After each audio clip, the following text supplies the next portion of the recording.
নিশ্চয়ই ভাবছি আমি এটা দিয়ে কি করব।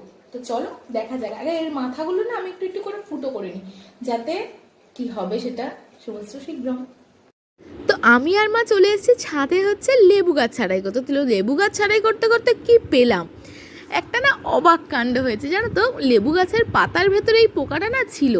পোকাটা মা তো প্রথমে মানে হাতে নিয়ে অবাক হয়ে গেছে, মানে মা ভয় হয়ে আর কি ছুঁড়ে ফেলে দিচ্ছে। আমি দৌড়ে গিয়ে বললাম না না মা, এটা হচ্ছে প্রজাপতি হবে, তুমি রেখে দাও।